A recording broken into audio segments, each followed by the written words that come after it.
Hi there, this is Gooboberti here, and I want to talk about some VR videos, virtual reality videos, or the next level of media, because everything is going to be in this sort of format in the future. Storytelling where you are able to look around. It becomes a semi-interactive experience because you're choosing the composition of the shot. It's no longer solely in the director's hands. How the attention should be drawn from point to point within the scene. Normally the director chooses exactly the frame of the shot, and like a fixed person's face or a conversation. But now with 360 videos or stereoscopic 3D 360 videos, or even room scale VR, virtual reality in general, with headsets like this, yeah, you're able to then choose where to look within the scene and then look at certain things as you choose. Now this is important because you have a scene with a bunch of people doing stuff, and normally in a video only the people in the shot have to do something. So a person is able to have multiple takes and redo it until they get it right. But with a VR video, it all has to happen at once, kind of like a stage performance, All the actors must be fully dedicated and lots of rehearsing. All the timing has to be good and proper. It's basically live, like a live Broadway play, because it's happening all around you, and all the actors have to be on their mark at the right moment with the right expressions and the right emotions and everything. And this video here, the Miyubi video, it's about an 80s robot and a family and what happens after that family gets the robot. But it's a story about emotions, really, about obsolescence, about being replaced, about love and bonding and fear and all sorts of stuff. It's about consciousness, I believe, if you do the entire thing. This video is going to be 40 minutes long, but I'm going to be giving it to you in little snippets because I want to let you know how I feel about each part. And each time I show you these little episodes, I'll let you know the points of interest as I look at those actual things. So as you watch this video, you'll be seeing the things that I saw, the things that I looked at. That's what's important about VR video, especially like a reaction video of a VR video if you have the headset on, because then you could see exactly what the person was looking at. It's pretty interesting, you know what I mean? Because there's lots of details, lots of little details, and it relates to a person. Are you staring at the dinosaur face for 5 seconds, or are you staring at the toast and jam on the table? It all depends on the person. And because of this, because of VR storytelling, you're able to watch the same story multiple times and then look at something else. You could follow one person's facial reactions even after they're done talking, even as they're walking away. You could watch their body language and see what they're doing. And with this, you're able to really tell a good story, I believe. And this is a really good case study, a really good example of the future of storytelling. So here is the first episode of this whole thing. This is the arrival, the birthday. 10-year-old birthday party. The year is 1982, which is the year I was born. But for this, it's the kid's 10 years old. Miyubi. Remember, the viewer, me, I am the robot. So in the viewing experience, the person watching the video is the robot. So wherever they look at, that's what the robot's actually doing. You just gotta imagine that. Remember, it's set in the 80s, so this is full of nostalgia. It's not a bad thing. It's a period piece. So it's not excessive because you're in a little kid's room, for example. You have posters everywhere and toys and everything. It's not pandering. It's just realistic. If you go to a 10-year-old kid's room in the 80s and his parents are rich, it's going to be full of toys and stuff. He-Man and Transformers and stuff like that. So that's what's cool about this. One little feature is just because the resolution is so high, and because it's VR, of course, and because it's 3D, it just feels like you're really there. And because I kind of grew up in the early 90s, late 80s, it's like a time portal for me, sort of. So I hope that you are able to vicariously enjoy the observations I make as I move my head around the room in this virtual environment. So here's episode 1, the birthday. Hold on to your butts, and let's do this.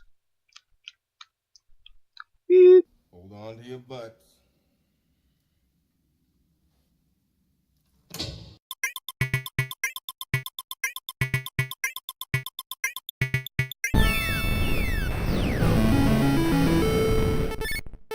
Miyubi.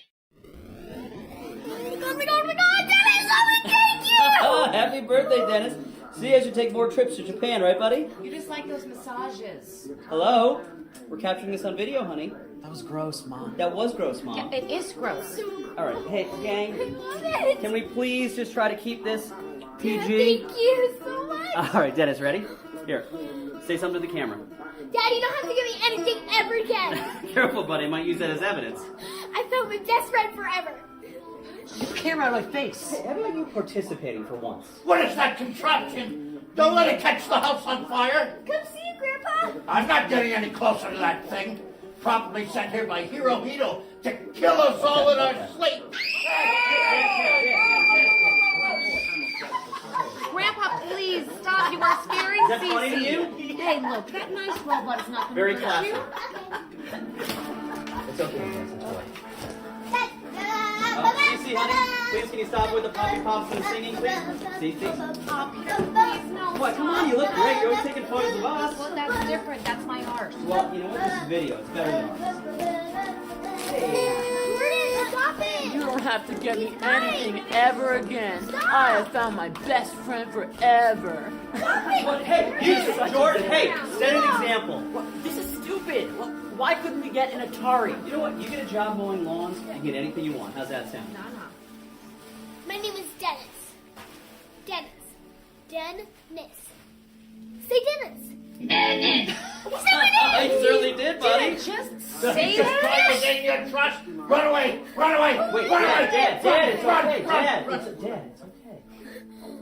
What is your name? Miyubi. Miyubi. I love it. Miyubi?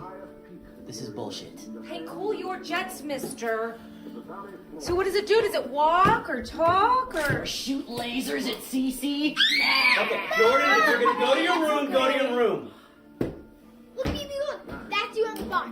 Here, I'm going to show you to all my friends. Oh my god. Don't tell me we got all that. Hold on, let me get the directions. Daddy? It's okay, I'll get the directions. Babe, you see the directions out there? Yeah, I'm looking right now.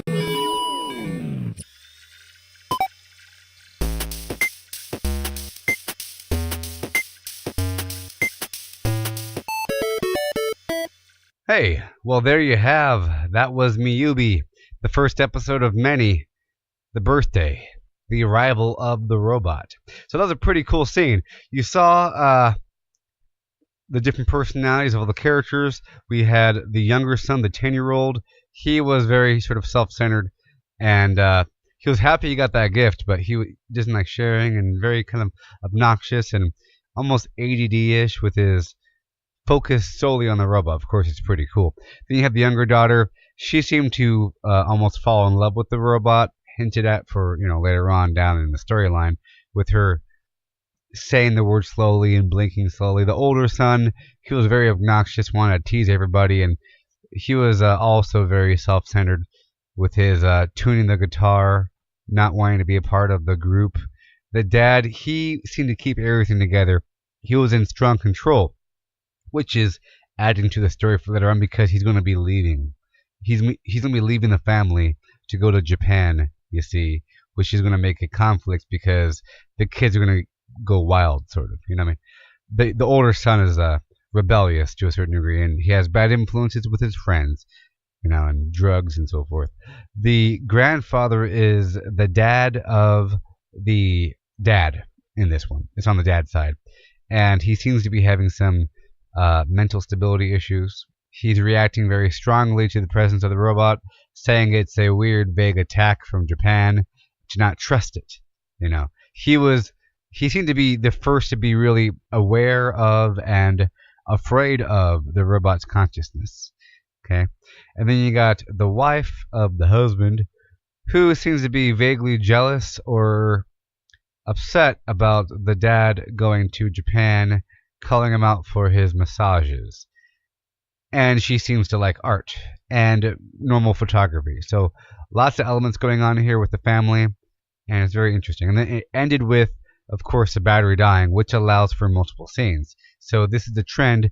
Every scene will start with the robot powering up with like fresh batteries and then dying as the batteries die. So it's a cycle of awakening and then death, and then everyone's reaction to that, and you're seeing this progression over time with each of the characters, how they react to the robot, how they change themselves. It's just a really good story of humanity, life, consciousness. You'll see many episodes. This was just the first one, so stay tuned and like and subscribe the Gooboberti way.